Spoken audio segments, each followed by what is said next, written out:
Bonjour, bonsoir frères et sœurs. Ce que je veux dire cette fois, aujourd'hui, on est le 17 décembre 2018, en soir. Et ce que je veux dire aujourd'hui, sans trop prendre de temps, c'est que nous avons un Dieu qui est réellement grand et puissant et qui, ses mystères sont vraiment insondables, ne sont vraiment sondables que par l'Esprit Saint. Et par la grâce de Dieu, je suis en congé de fête de fin d'année ici à Dakar au Sénégal où ma famille vit.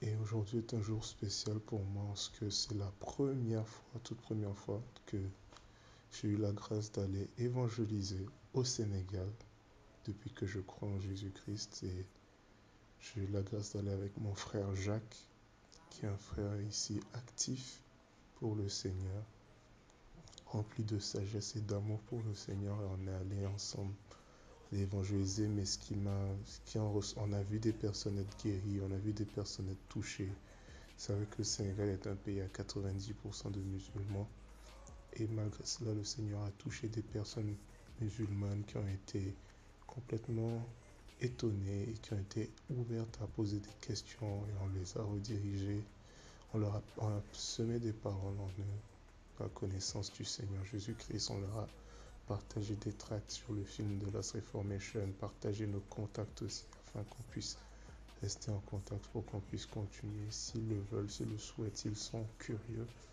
Et je voulais rendre grâce à Dieu particulièrement pour cette connexion avec mon frère Jacques parce que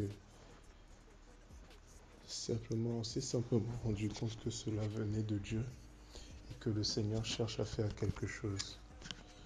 Ici au Sénégal, il cherche à bénir son peuple, il cherche à sauver les âmes.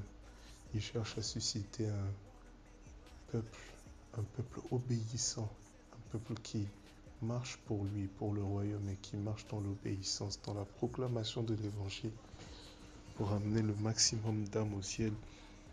Et je rends grâce tout simplement à Dieu de ce que on s'est rendu compte que Dieu conduit tout simplement de la même manière dont Jacques et moi on est entrés en contact jusqu'à ce jour même. Le Seigneur nous a parlé à chacun de notre côté et c'est vraiment lorsqu'on s'est mis ensemble, qu'on s'est rencontrés là, qu'on s'est aperçu que Dieu conduit toutes choses et il est le Seigneur en fait. Il n'est débiteur de personne, c'est lui qui pourvoit l'inspiration, c'est lui qui pourvoit aux moyens, c'est lui qui pourvoit en grâce, c'est lui qui pourvoit avec l'Esprit Saint pour nous permettre de réaliser des choses que nous ne sommes pas capables de faire par nous-mêmes. C'est qu'il nous donne son esprit qui nous rend témoignage, qui nous guide à l'intérieur de nous, qui nous conduit dans toute la vérité, qui nous donne cette puissance sans laquelle on ne peut pas annoncer le témoignage de Jésus. Donc, comme je disais, j'ai été très agréablement surpris et je bénis Dieu par la rencontre de mon frère Jacques. Ça a vraiment été conduit. J'essaie de ne pas entrer dans les détails pour que ça ne soit pas très long. Du coup, mais mon frère on est entré en contact à travers une personne, deux personnes. On ne se connaissait pas directement, mais ces deux personnes qui, elles, se connaissaient, nous ont mis en contact et on avait décidé de se rencontrer ici en la période de fin d'année pour pouvoir aller kickstarter ensemble, aller annoncer l'évangile parce que c'est vraiment ce à quoi le Seigneur nous met à cœur, met dans notre cœur et qu'on a le désir de faire, de le voir faire simplement. Et la manière dont les choses ont été conduites, hier j'étais à un concert où Jacques m'avait invité, où le message central c'était Ésaïe qui dit dans le livre d'Ésaïe, le verset où le Seigneur demande qui enverrai-je. La réponse est me voici Seigneur, envoie-moi.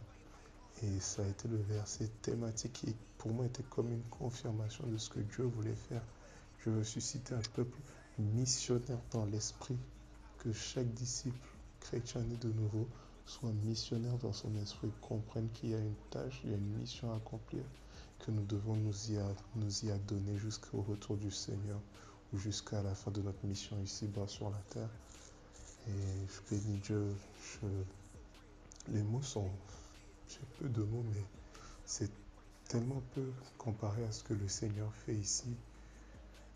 J'ai personnellement expérimenté le fait que le Seigneur me parle à travers un rêve où je voyais des personnes qui étaient en train de tricoter un tapis où c'était marqué que le Seigneur recherche un cœur.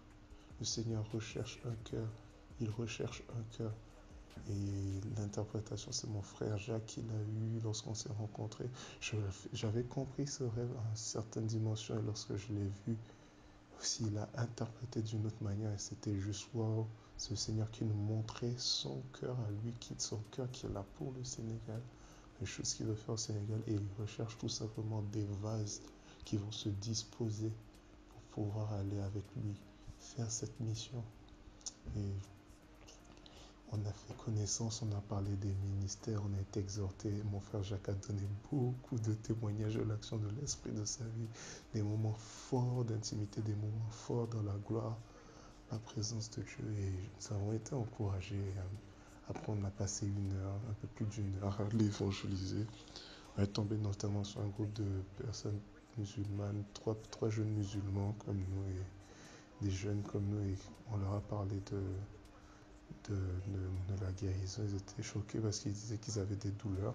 On a prié pour l'un d'entre eux qui avait mal au pied, une douleur à 5 sur 10. Il a été instantanément guéri. Il disait qu'il était choqué. Et son ami à côté disait qu'il avait une toux. On a prié pour lui, la toux s'est arrêtée. Il a dit, j'ai senti quelque chose sortir de moi et là j'ai une sensation de paix. Et qui est suffisant pour faire ces choses si ce n'est le Seigneur notre Dieu, ce n'est le Seigneur Jésus-Christ.